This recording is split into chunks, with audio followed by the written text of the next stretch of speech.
All right, this is a look at Alysrazor, one of the new bosses from Firelands 4.2. This is on the PTR. Um, we're getting ready to pull her, and you can see when she pulls, she jumps up in the air and puts up firewalls to keep you from escaping the area. As soon as she starts, you can see that the entire rage is taking a shit ton of fire damage. Um, War masteries help a lot. It's actually pretty safe to group up long enough for you to catch everyone up, but you can see right now she's flying through the middle and just kind of cleaving in front of her, and that cleave hits pretty fucking hard, so it's important for people to get out of the way of that. You can see that there are little feathers on the ground there. You need to assign people to deal with that and get shot up into the air. They can chase around rings up there and get a stacking haste, mana, all sorts of craziness buff. That will help in the long run. Uh, you can see that there were two initiates that were summoned here, and they're shitting out little fireballs that come around. They can be stunned. The fireballs are easy to avoid, just don't get hit by them. These two eggs are going to summon hatchlings. The hatchlings, as soon as they come out of the eggs, they will fixate on the person closest to them. They think that they're their mommy or something.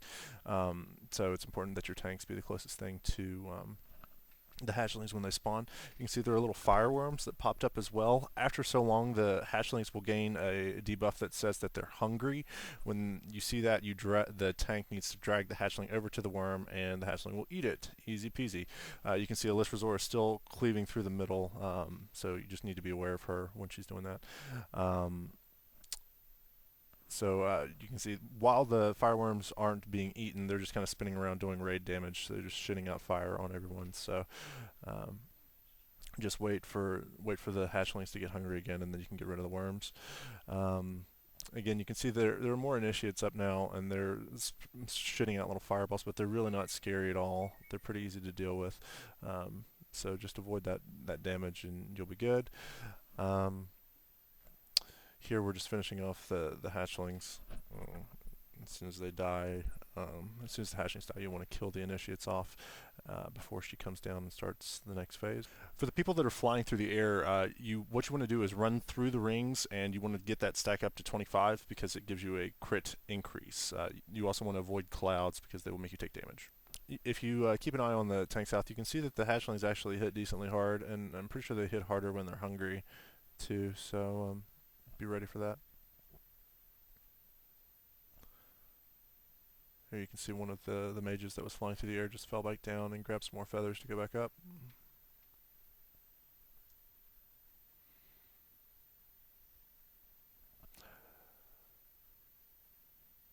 Healing on this actually isn't too bad, provided your tanks aren't doing stupid things while they're dealing with the hatchlings. But we actually thought that we might get to heal this at points.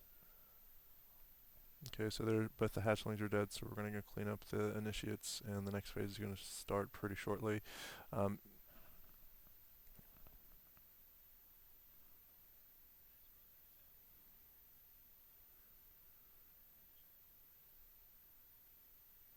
you can see that she starts spinning really quickly in a circle or whatever the raid mode says.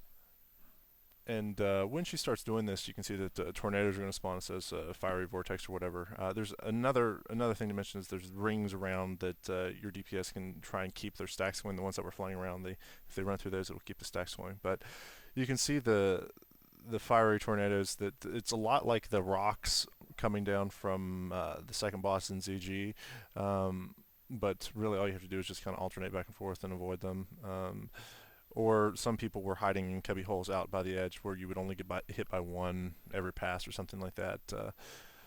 While Alysrazor is down like this, she's taking 100% extra damage. You can see that there are channelers on her that are charging her back up, though. They can be stunned and should be, so that you can get as much time with her taking 100% extra damage as you can.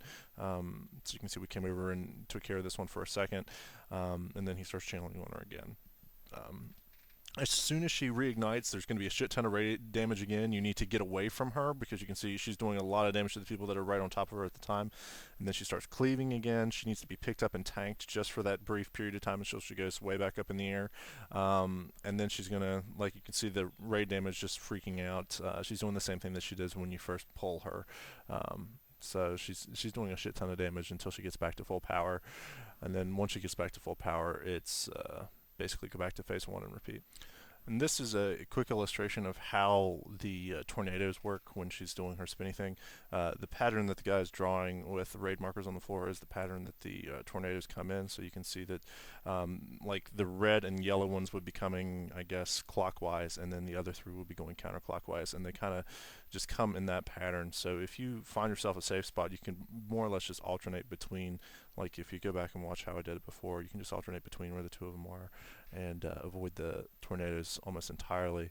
There's a point here where we mark a few safe spots out on the outside edge where you will just have to deal with one tornado as well. Both of which are probably reasonable things to try depending on where you get stuck at the time of the phase change.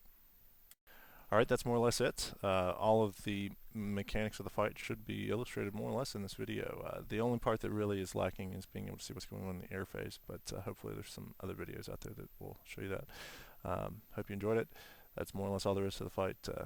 Good luck, and I'll see you in the Firelands. One final thing that I should mention that I forgot before, while Alysrazor is down, if she gets hit by a harmful spell, she will restore 10% of whoever casts its maximum mana. So healers, it's a good idea for you to spam Smite, spam Exorcism, Lightning Bolt, whatever, to fill your mana back up quick and easy. Again, hope you enjoyed it. Take it easy.